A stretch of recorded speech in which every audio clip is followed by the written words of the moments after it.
英語聞き流し10分間、名作リスニング、英語テキストと MP3 ダウンロード、その他の物語は、ホームページよりご利用いただけます。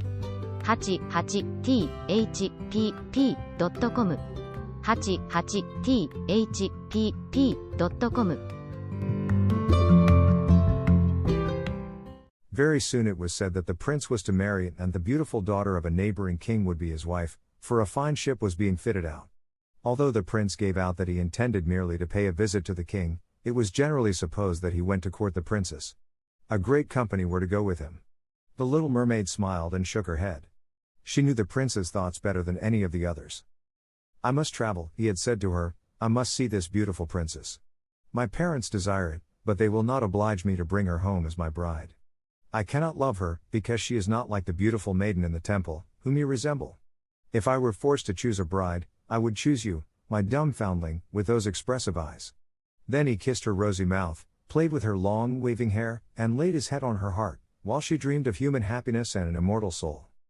"You are not afraid of the sea, my dumb child, are you?" he said, as they stood on the deck of the noble ship which was to carry them to the country of the neighboring king. Then he told her of storm and of calm, of strange fishes in the deep beneath them, and of what the divers had seen there. She smiled at his descriptions, for she knew better than anyone what wonders were at the bottom of the sea. In the moonlight night, when all on board were asleep except the man at the helm, she sat on deck, gazing down through the clear water. She thought she could distinguish her father's castle, and upon it her aged grandmother, with the silver crown on her head, looking through the rushing tide at the keel of the vessel. Then her sisters came up on the waves and gazed at her mournfully, wringing their white hands. She beckoned to them, and smiled, and wanted to tell them how happy and well off she was. But the cabin boy approached, and when her sisters dived down, he thought what he saw was only the foam of the sea. The next morning the ship sailed into the harbor of a beautiful town belonging to the king whom the prince was going to visit.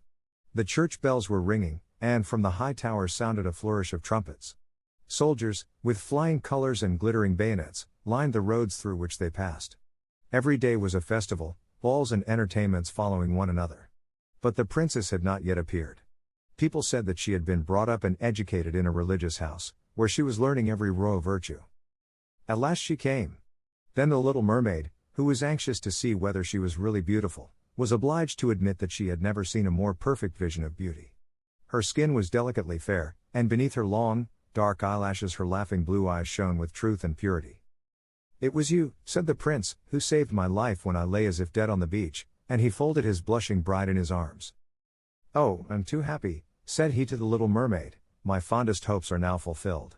You will rejoice at my happiness, for your devotion to me is great and sincere." The little mermaid kissed his hand and felt as if her heart were already broken. His wedding morning would bring death to her, and she would change into the foam of the sea. All the church bells rang, and the heralds rode through the town proclaiming the betrothal. 163, perfumed oil was burned in costly silver lamps on every altar. The priests waved the censers, while the bride and the bridegroom joined their hands and received the blessing of the bishop. The little mermaid, dressed in silk and gold, held up the bride's train, but her ears heard nothing of the festive music, and her eyes saw not the holy ceremony. She thought of the night of death which was coming to her, and of all she had lost in the world. On the same evening the bride and bridegroom went on board the ship. Cannons were roaring, flags waving, and in the center of the ship a costly tent of purple and gold had been erected. It contained elegant sleeping couches for the bridal pair during the night. The ship, under a favorable wind, with swelling sails, glided away smoothly and lightly over the calm sea. When it grew dark, a number of colored lamps were lighted and the sailors danced merrily on the deck. The little mermaid could not help thinking of her first rising out of the sea, when she had seen similar joyful festivities, so she too joined in the dance, poised herself in the air as a swallow when he pursues his prey, and all present cheered her wonderingly. She had never danced so gracefully before. Her tender feet felt as if cut with sharp knives, but she cared not for the pain. A sharper pang had pierced her heart. She knew this was the last evening she should ever see the prince for whom she had forsaken her kindred and her home. She had given up her beautiful voice and suffered unheard of pain daily for him, while he knew nothing of it. This was the last evening that she should breathe the same air with him or gaze on the starry sky in the deep sea. An eternal night, without a thought or a dream, awaited her. She had no soul, and now could never win one. All was joy and gaiety on the ship until long after midnight. She smiled and danced with the rest, while the thought of death was in her heart. The prince kissed his beautiful bride and she played with his raven hair till they went arm in arm to rest in the sumptuous tent. Then all became still on board the ship, and only the pilot, who stood at the helm, was awake. The little mermaid leaned her white arms on the edge of the vessel and looked towards the east for the first blush of morning, for that first ray of the dawn which was to be her death. She saw her sisters rising out of the flood. They were as pale as she, but their beautiful hair no longer waved in the wind, it had been cut off. "We have given our hair to the witch," said they, "to obtain help for you, that you may not die tonight. She has given us a knife, see, it is very sharp. Before the sun rises you must plunge it into the heart of the prince. When the warm blood falls upon your feet they will grow together again into a fish's tail, and you will once more be a mermaid and can return to us to live out your 300 years before you are changed into the salt sea foam. Haste, then, either he or you must die before sunrise. Our old grandmother mourns so for you that her white hair is falling, as ours fell under the witch's scissors. Kill the prince and come back. Hasten. Do you not see the first red streaks in the sky? In a few minutes the sun will rise, and you must die." Then they sighed deeply and mournfully, and sank beneath the waves. The little mermaid drew back the crimson curtain of the tent and beheld the fair bride, whose head was resting on the prince's breast. She bent down and kissed his noble brow, then looked at the sky, on which the rosy dawn grew brighter and brighter. She glanced at the sharp knife and again fixed her eyes on the prince, who whispered the name of his bride in his dreams. She was in his thoughts, and the knife trembled in the hand of the little mermaid, but she flung it far from her into the waves.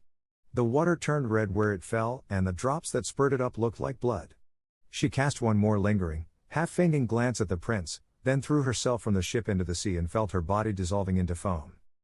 The sun rose above the waves, and his warm rays fell on the cold foam of the little mermaid, who did not feel as if she were dying. She saw the bright sun, and hundreds of transparent, beautiful creatures floating around her. She could see through them the white sails of the ships and the red clouds in the sky. Their speech was melodious, but could not be heard by mortal ears, just as their bodies could not be seen by mortal eyes. The little mermaid perceived that she had a body like theirs and that she continued to rise higher and higher out of the foam. "Where am I?" asked she, and her voice sounded ethereal, like the voices of those who were with her. No earthly music could imitate it. "Among the daughters of the air," answered one of them. "A mermaid has not an immortal soul, nor can she obtain one unless she wins the love of a human being. On the will of another hangs her eternal destiny. But the daughters of the air, although they do not possess an immortal soul, can, by their good deeds, procure one for themselves. We fly to warm countries and cool the sultry air that destroys mankind with the pestilence. We carry the perfume of the flowers to spread health and restoration. After we have striven for 300 years to do all the good in our power, we receive an immortal soul and take part in the happiness of mankind. You, poor little mermaid, have tried with your whole heart to do as we are doing. You have suffered and endured, and raised yourself to the spirit world by your good deeds, and now, by striving for 300 years in the same way, you may obtain an immortal soul." The little mermaid lifted her glorified eyes toward the sun and, for the first time, felt them filling with tears. On the ship in which she had left the prince there were life and noise, and she saw him and his beautiful bride searching for her. Sorrowfully they gazed at the pearly foam, as if they knew she had thrown herself into the waves. Unseen she kissed the forehead of the bride and fanned the prince, and then mounted with the other children of the air to a rosy cloud that floated above. "After 300 years, thus shall we float into the kingdom of heaven," said she. "And we may even get there sooner," whispered one of her companions. "Unseen we can enter the houses of men where there are children, and for every day on which we find a good child that is the joy of his parents and deserves their love, our time of probation is shortened. The child does not know, when we fly through the room, that we smile with joy at his good conduct, for we can count 1 year less of our 300 years. But when we see a naughty or a wicked child we shed tears of sorrow, and for every tear a day is added to our time of trial." 英語聞き流し10分間、名作リスニング。英語テキストと MP3 ダウンロード、その他の物語は、ホームページよりご利用いただけます。88thpp.com 88thpp.com